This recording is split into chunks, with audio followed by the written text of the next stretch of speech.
The autumn wind swept through Willowbrook's dusty main street, carrying with it the scent of wood smoke and the distant promise of winter. Aiyana pressed her face against the cold window of the parsonage, watching the townspeople hurry past in their heavy coats and woolen scarves. 3 years had passed since the cavalry brought her here, a frightened 13-year-old torn from everything she had ever known, yet she still felt like a stranger peering into a world that would never truly accept her. "Aiyana, come help me with the bread," Martha Whitfield called from the kitchen, her voice carrying the practiced patience of a woman who had learned to navigate the delicate balance between kindness and duty. Aiyana turned from the window, smoothing down the rough cotton dress that Martha had sewn for her. The fabric felt foreign against her skin, nothing like the soft deerskin her grandmother had prepared with such care. She moved quietly through the sparse parlor, past the wooden cross that dominated the wall, and the stern portrait of Reverend Whitfield's father, whose disapproving eyes seemed to follow her everywhere. In the kitchen, Martha was elbow-deep in dough, her graying hair pinned back severely. She glanced up as Aiyana entered, offering a tired smile. "The church ladies are coming for their monthly meeting this afternoon. We'll need extra loaves." Aiyana nodded and began kneading the second batch of dough. The repetitive motion reminded her of her grandmother's hands working clay, shaping vessels that would hold water and stories in equal measure. Without thinking, she began to hum softly, a melody that had lived in her heart since childhood, passed down through generations of Lakota women. The song spoke of morning mist rising from sacred waters, of buffalo moving like thunder across endless plains, of a people's connection to the earth that sustained them. Her grandmother had sung it while weaving, while cooking, while teaching young Aiyana the ways of their people. It was a song of belonging, of roots that ran deeper than the white man's understanding. "What is that tune, dear?" Martha asked, pausing in her work. Aiyana's hands stilled. She had grown careless, letting the song slip out when she thought no one was paying attention. It's nothing, Mrs. Whitfield. Just something I remembered." Martha's expression softened. "It's lovely. Very different. Perhaps you could teach it to our church choir." The suggestion made Aiyana's stomach tighten. The idea of her grandmother's sacred song being sung by the same people who crossed themselves when they saw her on the street, who whispered about the savage girl the Reverend had taken in, felt like a betrayal of everything holy. "I don't think that would be appropriate," Aiyana said carefully. Before Martha could respond, the kitchen door swung open and Reverend Whitfield entered, his black coat dusted with flour from the mill. His pale eyes, sharp as winter ice, immediately fixed on Aiyana with that familiar expression of watchful assessment. "I heard singing," he said, hanging his coat on the peg by the door. "Was that you, Aiyana?" "Yes, sir," she replied, her voice barely above a whisper. "I've told you before about those heathen songs. They have no place in a Christian household." His voice carried the weight of absolute certainty. "You've been blessed with a new life, child. It's time to leave the darkness of your past behind." Aiyana felt her jaw clench, but she kept her eyes downcast. "Yes, sir." "Thomas," Martha interjected gently, "it was just a melody. There's no harm in—" "There is harm, Martha," he cut her off. "Every time she indulges in those barbaric practices, she takes a step backward from salvation. We cannot allow sentiment to interfere with the Lord's work." The Reverend moved to the wash basin, rolling up his sleeves. "The church ladies will be here soon. I trust you'll both remember that we are examples to this community. Our conduct reflects not only on ourselves, but on the righteousness of our mission." As he spoke, Aiyana caught sight of a figure through the kitchen window, a tall man in a worn leather coat leading a horse down the street. Samuel McKenzie, though most folks called him solitary on account of his quiet ways. He worked various jobs around town, fixing what was broken, helping where help was needed, always keeping to himself. There was something about him that made people uneasy. Perhaps it was the way his eyes seemed to see more than they should, or the careful way he moved, like a man who had learned to walk softly in a world full of noise. Their eyes met briefly through the glass, and Aiyana saw something unexpected there. Not the usual mixture of pity and discomfort she had grown accustomed to, but a kind of recognition, as if he understood what it meant to carry something precious that the world insisted on calling worthless. The moment passed as Solitary continued down the street, but it left Aiyana with a strange sense of possibility. In a town where she had learned to make herself small and invisible, someone had actually seen her. The afternoon brought the church ladies as promised, a flutter of dark skirts and pursed lips, their conversation a careful dance around charity and judgment. Aiyana served tea and listened to their discussions about the upcoming harvest festival, about the new families arriving from back east, about the need for more civilizing influences in their growing community. Mrs. Henderson, the banker's wife, glanced at Aiyana with the kind of smile that never reached the eyes. "She's certainly learned proper manners, hasn't she? Though I do wonder if we can ever truly overcome the savage nature. Blood will tell, as they say." The words hit Aiyana like a physical blow, but she kept her expression neutral as she refilled the woman's teacup. This was her life now, serving people who spoke about her as if she weren't there, who saw her as a project rather than a person, who believed that erasing everything she had been was the same as salvation. As the ladies departed and evening settled over Willowbrook, Aiyana helped Martha clear the dishes. The older woman seemed unusually quiet, stealing glances at her as if wanting to say something but not knowing how. "Aiyana," Martha finally said, "that song you were humming earlier, it was beautiful. Don't let anyone tell you otherwise." It was a small kindness, but it meant more than Martha could know. That night, as Aiyana lay in her narrow bed, listening to the wind whistle through the gaps in the walls, she allowed herself to sing her grandmother's song one more time, quietly, carefully, like a prayer whispered in the darkness.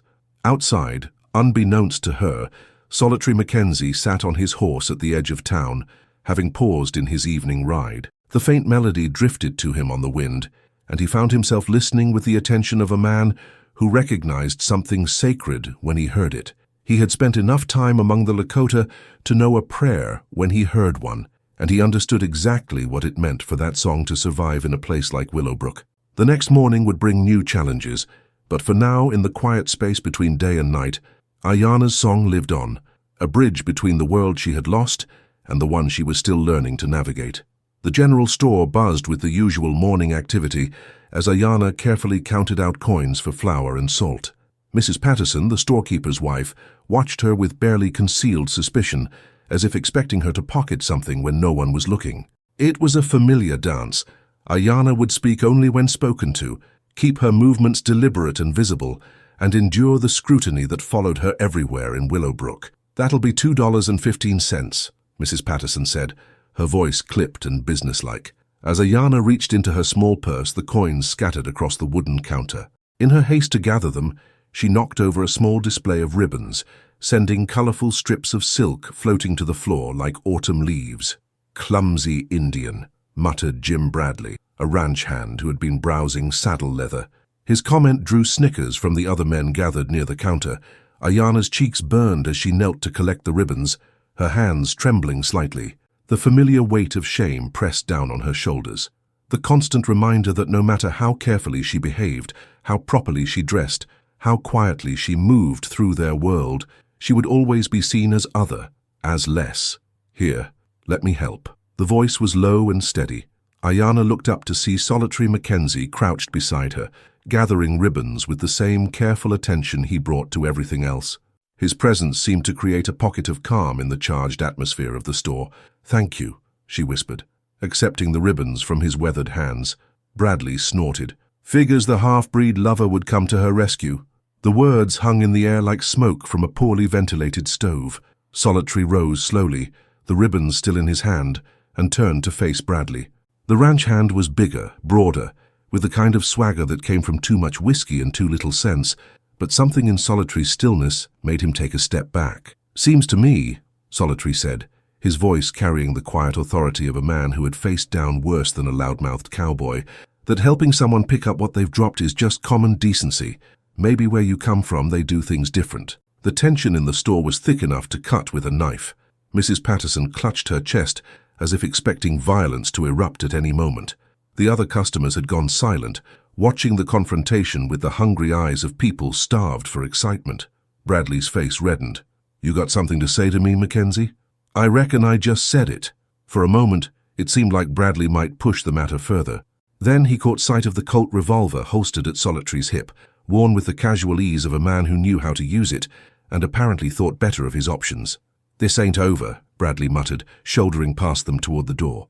"Never figured it was," Solitary replied calmly. As the store returned to its normal rhythm, Aiyana finished her transaction with Mrs. Patterson, who seemed torn between disapproval of the scene and relief that it hadn't escalated further. Solitary waited by the door, and when Aiyana emerged with her purchases, he fell into step beside her. "Thank you," she said again as they walked down the dusty street. "You didn't have to do that." "Didn't have to. Wanted to." He glanced at her sideways. "That happens often." Aiyana considered lying, offering the kind of polite reassurance that would end the conversation and send him on his way. Instead, she found herself telling the truth. Often enough. They walked in comfortable silence past the blacksmith shop, where the ring of hammer on anvil provided a steady rhythm to their steps. The autumn air was crisp, carrying the scent of wood smoke and the distant promise of snow. Aiyana had always loved this time of year, the way the world seemed to pause and take a breath before the long sleep of winter. "I heard you singing the other night," Solitary said quietly. Aiyana's steps faltered. "I don't know what you mean. Song your grandmother taught you, I'd guess.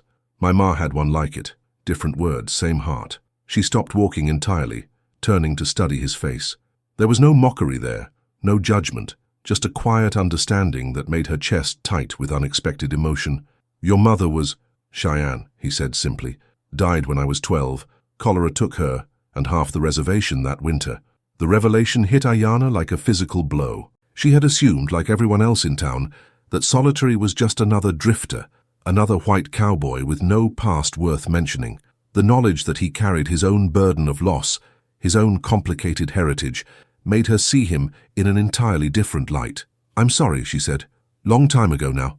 He adjusted his hat against the morning sun. "But I remember her songs, remember what they meant to her, what they meant to our people." Our people.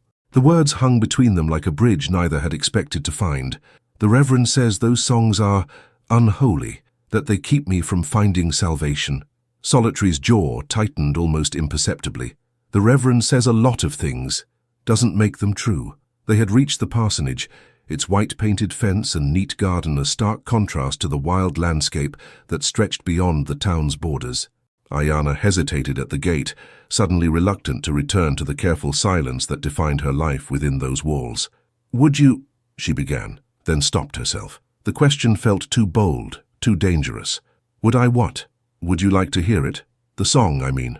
My grandmother's song." Solitary studied her face with those careful eyes of his. "I'd be honored." Aiyana glanced around to make sure they were alone, then took a breath and began to sing. The melody rose soft and clear in the morning air, speaking of ancient truths and enduring love, of a people's connection to the land that had sustained them for countless generations. Her voice wavered at first, unused to being heard, but grew stronger as the song continued. When she finished, Solitary was quiet for a long moment. "That's a prayer," he said finally. "A real prayer, not the kind they sing in church. You can tell the difference? My ma taught me to listen for the sacred. It has a different sound than the ordinary." He touched the brim of his hat. "Thank you for sharing it with me."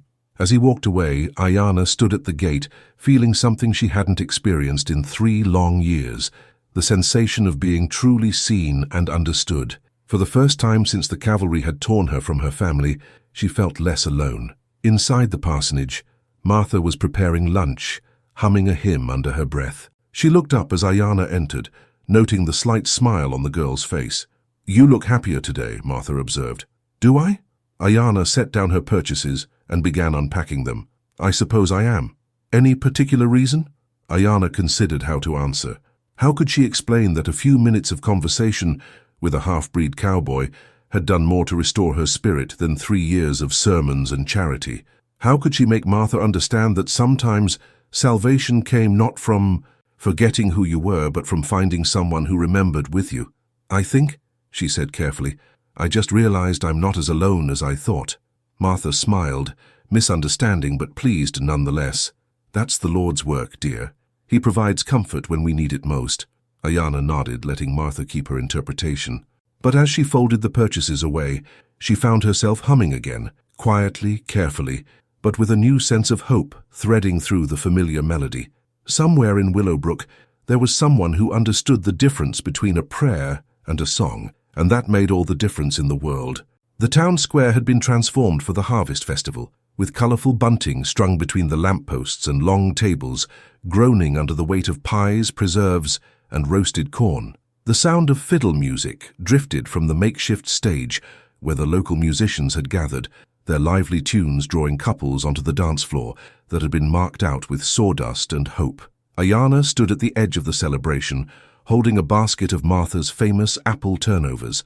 She had helped prepare them that morning, her hands working the dough while Martha chattered about the importance of community gatherings and Christian fellowship.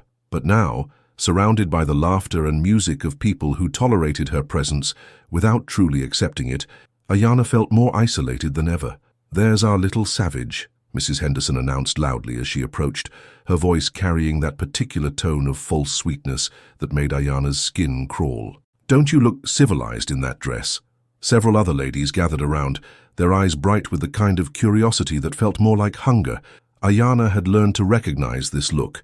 They saw her as entertainment, a living reminder of their own righteousness and charity. "Tell us, dear," Mrs. Patterson said, "do you ever miss your old life? The primitive ways?" The question hung in the air like smoke. Aiyana felt the weight of their expectation, the desire for her to either confirm their prejudices or validate their civilizing mission. She had learned the expected response over the years: gratitude for her rescue, horror at her former barbarism, praise for the Christian salvation that had lifted her from darkness.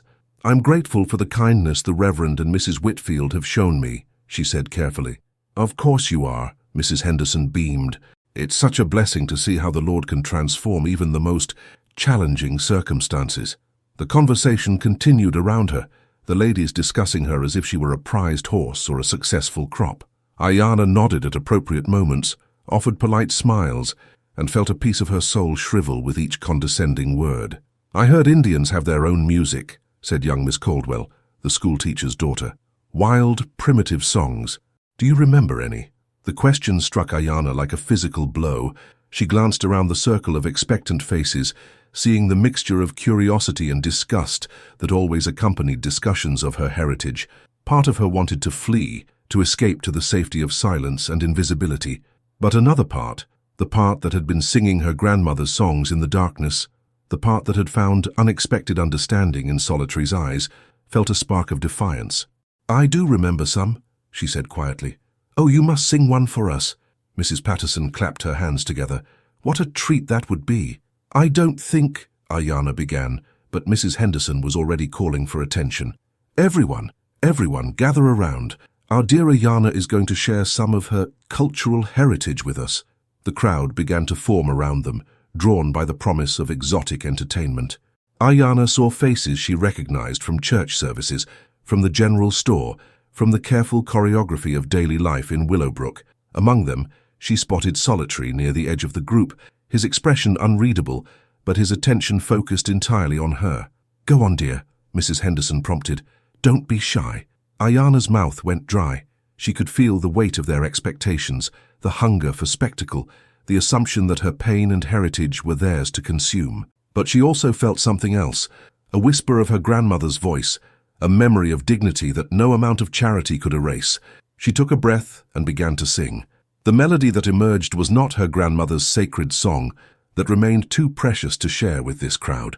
Instead, she chose a simple children's song about the changing seasons, one that spoke of the earth's rhythms and the harmony between all living things. Her voice was soft at first, uncertain, but grew stronger as the familiar words carried her back to a time when singing was natural, when music was medicine for the soul. The crowd listened with rapt attention, but Aiyana could see the disappointment in their faces. They had expected something wild and primitive, something that would confirm their preconceptions about savage culture. Instead, they heard something beautiful and profound, something that challenged their comfortable assumptions. When she finished, there was a moment of uncertain silence. Then Mrs. Henderson cleared her throat. "Well," she said, her voice sharp with disapproval, "that was interesting, though I must say it sounded rather melancholy. Don't you think something more cheerful would be more appropriate for a celebration?" "It sounded like caterwauling to me," Jim Bradley called out from the back of the crowd. "What kind of civilized person wants to hear that heathen noise?" A ripple of uncomfortable laughter ran through the gathering. Aiyana felt her cheeks burn with shame and anger. She had opened her heart, shared something sacred, and they had dismissed it as noise. "I think," said a man named Fletcher, "that we've had enough of the cultural exchange for one evening. This is a Christian celebration after all." "Perhaps," Mrs. Henderson added with false sympathy, "it would be better if Aiyana focused on learning our songs instead of dwelling on the past." The crowd began to disperse, their entertainment concluded. Aiyana stood frozen in place, feeling exposed and humiliated. She had allowed herself to hope, to believe that sharing her music might build bridges instead of walls. Instead, she had only confirmed their worst opinions of her heritage. That was beautiful. The voice was quiet, but clear. Aiyana looked up to see Solitary standing before her, his hat in his hands. The crowd had moved away, but a few stragglers remained close enough to hear. "No," she whispered. "It wasn't. They're right.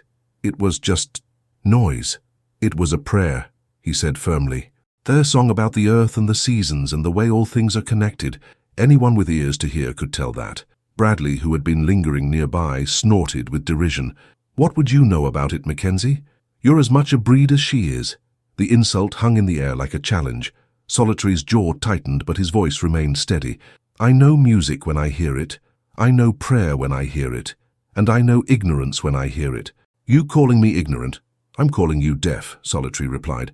"That song spoke of harmony and respect and the sacred connection between all living things. If you can't hear that, then yes, you're ignorant." Bradley's face reddened. "Nobody asked for your opinion, half-breed. Nobody asked for yours either," Solitary said mildly. "But you gave it anyway." The confrontation was drawing attention again. Reverend Whitfield appeared at the edge of the crowd, his face stern with disapproval. Aiyana could see the calculations in his eyes, the potential scandal, the threat to his carefully maintained reputation. "Aiyana," he said sharply, "come here, now."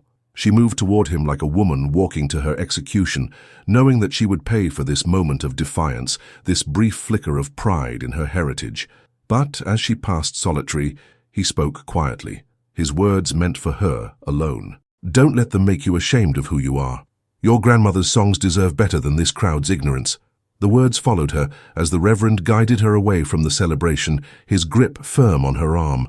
Behind them, the fiddle music resumed, the dancing continued, and the good people of Willowbrook returned to their comfortable assumptions about civilization and savagery.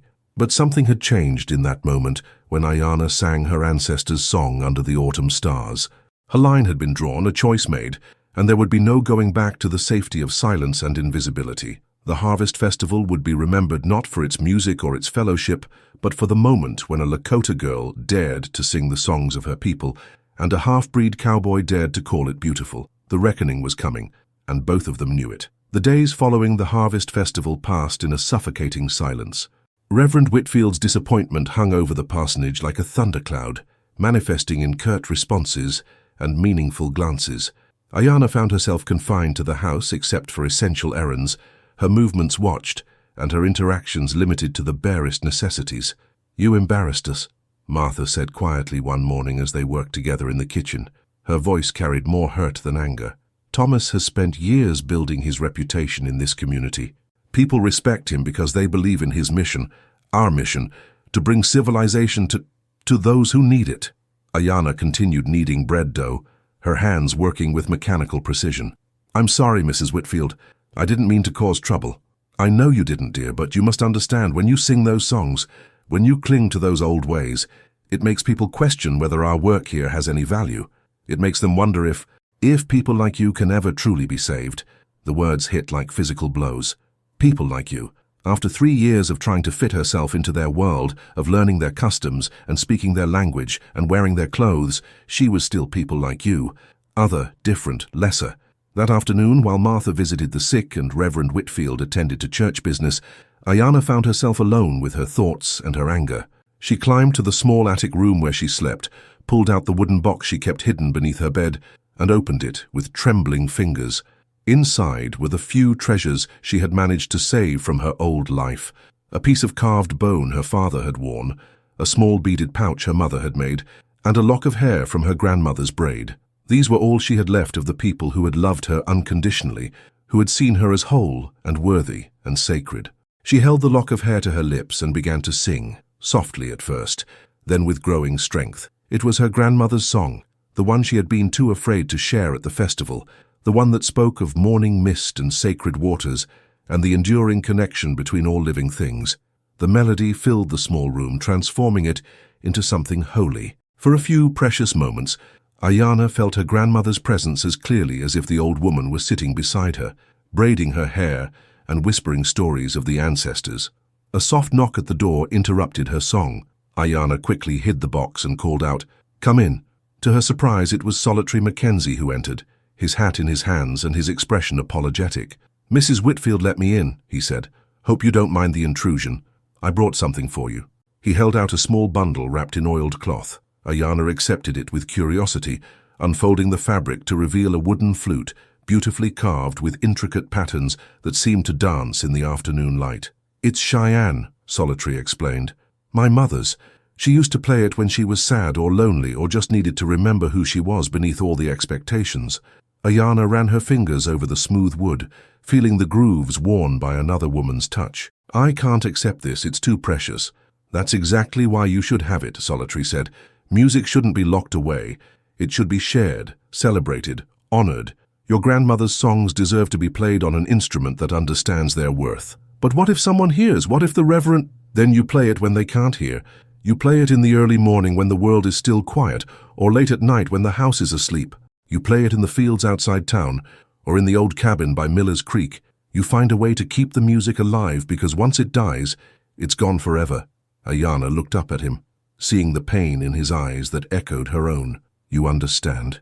I understand what it means to lose who you are trying to become who they want you to be. I understand what it costs to survive in a world that sees you as less than human." He paused, his voice dropping to a whisper. "But I also understand that survival isn't enough. Sometimes you have to choose between being safe and being whole." Over the next few days, Aiyana learned to play the flute in secret moments stolen from her carefully regulated life. She would slip out before dawn when the town was still sleeping, and practice by Miller's Creek where the sound of running water would mask her music. The instrument seemed to know her grandmother's songs, the melodies flowing through the carved wood with a sweetness that made her heart ache with longing. It was during one of these secret sessions that she heard footsteps approaching through the cottonwood trees. She quickly hid the flute beneath her shawl, but it was too late. Solitary emerged from the shadows, leading his horse to the creek for water. "Don't stop," he said quietly. "I was listening from the ridge. It's beautiful." Aiyana hesitated, then slowly brought the flute back to her lips. The music that emerged was different this time. Not just her grandmother's song, but something new, something that spoke of loss and hope and the possibility of being understood. As she played, Solitary began to hum along, his voice weaving through the melody like a second voice in an ancient conversation. When the song ended, they sat in comfortable silence, watching the creek flow past on its eternal journey toward the distant mountains. "I have an idea," Solitary said suddenly. "Something that might help people understand what they refused to hear at the festival." "What do you mean?" "The church has an organ, big impressive thing that Reverend Whitfield is mighty proud of. What if someone were to play your grandmother's song on that organ? What if they heard it in their own sacred space, played on their own holy instrument?" Aiyana's eyes widened. "You can't be serious. The Reverend would never allow it. The Reverend doesn't have to know in advance. Sunday morning, during the service, when the congregation is all gathered together and can't escape to their comfortable prejudices, one song played with all the dignity and respect it deserves." "But you don't know how to play the organ." Solitary smiled, the expression transforming his usually serious face. "I know how to play piano. My mother taught me before she died. How different can it be? You'd do that. You'd risk the Reverend's anger, the town's disapproval just to play my grandmother's song. I'd do it because it's right, because beauty deserves to be heard, because sometimes the only way to change people's minds is to make them listen with their hearts instead of their prejudices." Aiyana felt tears spring to her eyes. In a world that had taught her to be ashamed of who she was, here was someone willing to risk everything to honor her heritage. "When?" she whispered. "This Sunday, during the morning service. I'll need you to teach me the melody perfectly, every note, every phrase. Can you do that?" Aiyana nodded, already hearing the song as it would sound echoing through the church's vaulted spaces. For the first time in 3 years, she felt hope stirring in her chest, not the desperate hope of acceptance, but the fierce hope of being truly seen and heard. The lesson began that afternoon with Solitary learning each note of her grandmother's sacred song, his fingers finding the rhythm that had sustained her people for generations. As they worked together, Aiyana felt something shifting inside her, a return to the person she had been before the world tried to remake her in its own image. Sunday was coming, and with it, a reckoning that would change everything. Sunday morning dawned crisp and clear, with a pale autumn sun casting long shadows across Willowbrook's main street. Aiyana sat in her usual pew near the back of the church, her hands folded primly in her lap, her heart hammering against her ribs like a caged bird.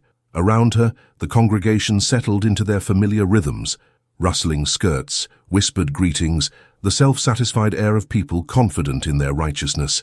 Reverend Whitfield took his place at the pulpit, resplendent in his black robes, his pale eyes surveying his flock with paternal authority. Behind him, the massive pipe organ dominated the wall, its polished wood gleaming in the morning light. Aiyana had never paid much attention to the instrument before, but today it seemed to pulse with possibility. "Dearly beloved," the Reverend began, his voice carrying easily through the packed church, "we gather this morning to give thanks for the Lord's bounty and to reflect on our sacred duty as his servants in this wilderness." The service proceeded with its usual measured cadence, hymns sung with dutiful enthusiasm, prayers offered with practiced piety, the reading of scripture that reinforced their collective sense of moral superiority. Aiyana found herself only half listening, her attention focused on the back of Solitary's head, where he sat 3 rows ahead, his shoulders tense with nervous energy. When the time came for the offertory hymn, Reverend Whitfield nodded to Mrs. Henderson, who served as the church's organist, but before she could rise from her seat, Solitary was already moving, walking with quiet determination toward the instrument. "Excuse me," Mrs. Henderson called out, her voice sharp with indignation. "That's my position." Solitary paused, turning to face the congregation with the same calm demeanor he brought to everything else. "Begging your pardon, ma'am, but I'd like to offer a special musical meditation this morning, her song of thanksgiving that speaks to the harmony between all God's children." Reverend Whitfield's brow furrowed. "Mr. McKenzie, this is highly irregular. We have established protocols for our worship service."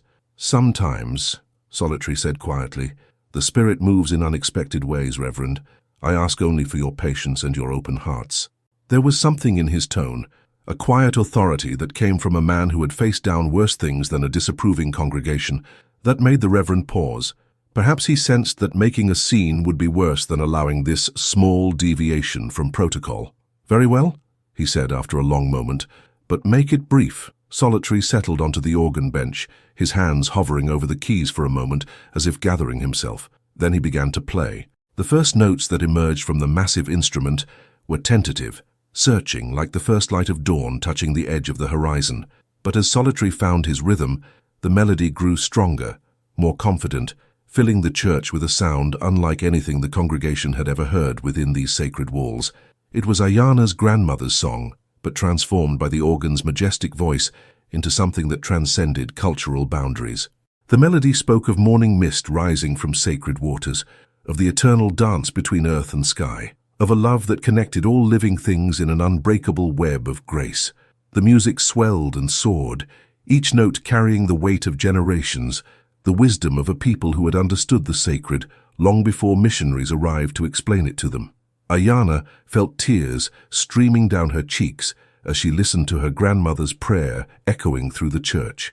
This was how the song was meant to be heard, not as entertainment for the curious or mockery for the ignorant, but as a genuine expression of faith and wonder. The organ's powerful voice gave the melody a dignity that even the most prejudiced listener couldn't deny. Around her, the congregation sat in stunned silence.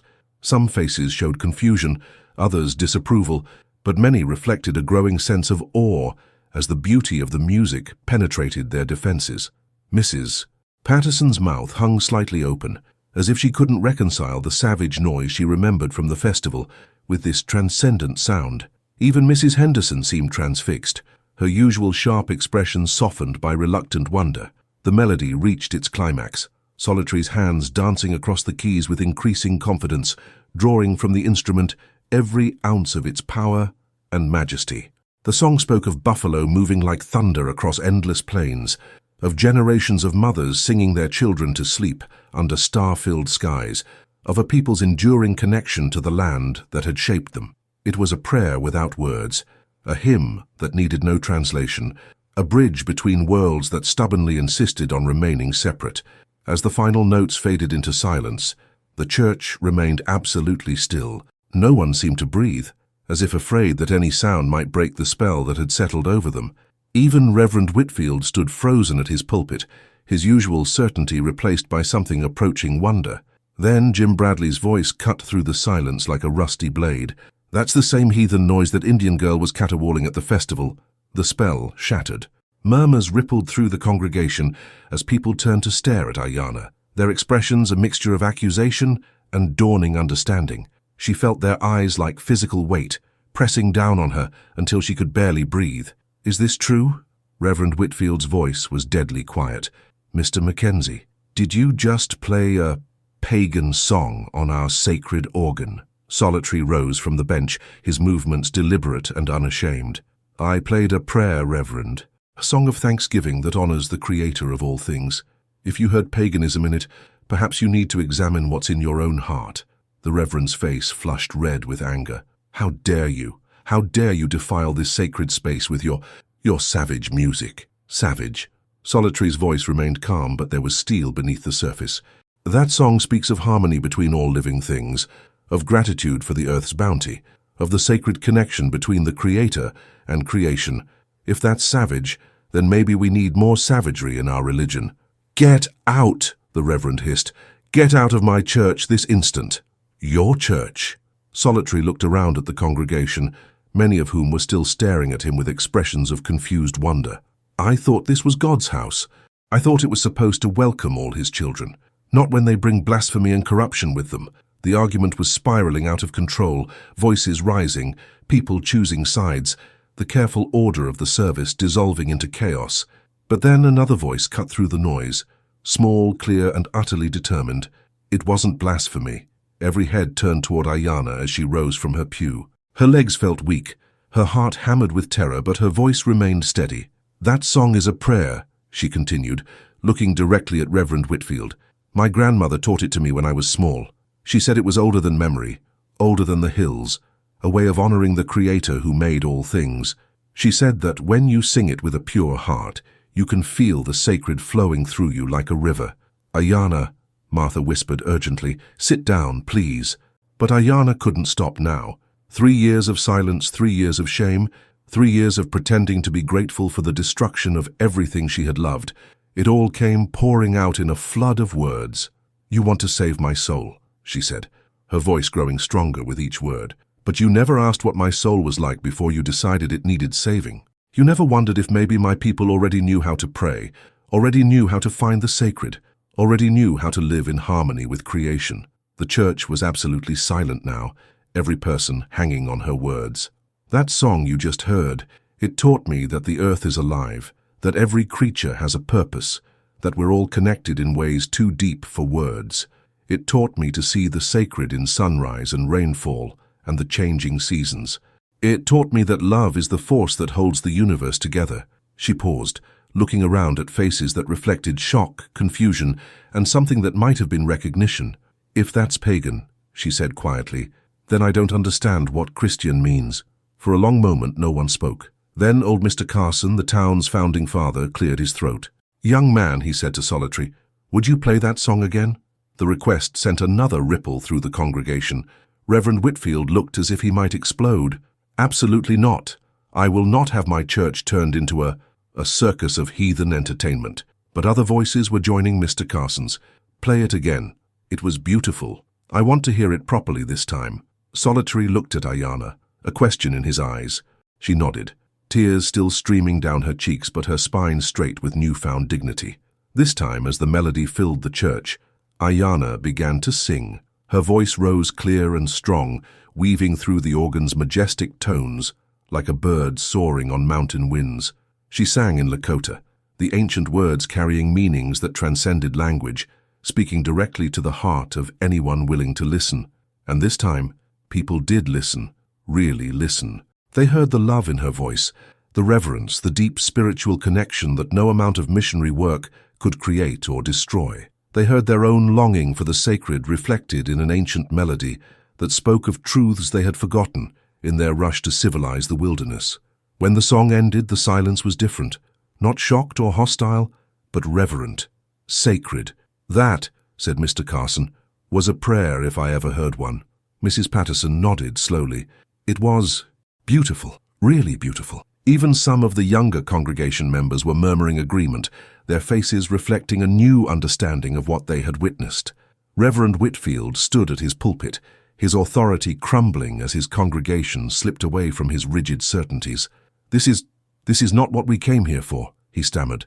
"Maybe," said Martha Whitfield, rising from her seat with tears in her eyes. "It's exactly what we came here for." The service never officially ended. People simply began filing out of the church, many stopping to speak quietly with Aiyana or Solitary, offering words of appreciation or apology. The Harvest Festival had been about entertainment, but this had been about transformation. As the crowd thinned, Aiyana found herself standing beside Solitary at the front of the church. The massive organ loomed behind them, its pipes now silent, but somehow changed by the music they had carried. "What happens now?" she asked quietly. Solitary smiled, the expression lighting up his usually serious face. "Now we keep singing, we keep playing, we keep reminding people that the sacred comes in many forms, speaks many languages, and belongs to anyone brave enough to listen with their heart." Outside, the autumn sun was climbing toward its zenith, warming the earth with the same light that had shone on Aiyana's ancestors for countless generations. As she walked down the church steps, she felt something she hadn't experienced in 3 long years, the certainty that she belonged exactly where she was, exactly as she was. Her grandmother's song had found its way home at last, not by abandoning the world that had tried to silence it, but by transforming that world one heart at a time. And in the echo of that ancient melody, Aiyana heard the voice of the future, a place where different songs could harmonize, where sacred music could build bridges instead of walls, where being true to your heritage was not a betrayal of your faith, but the deepest expression of it. The cowboy who had once been called solitary was solitary no longer, and the Indian girl who had learned to be ashamed of her songs had remembered, at last, how to sing them with pride.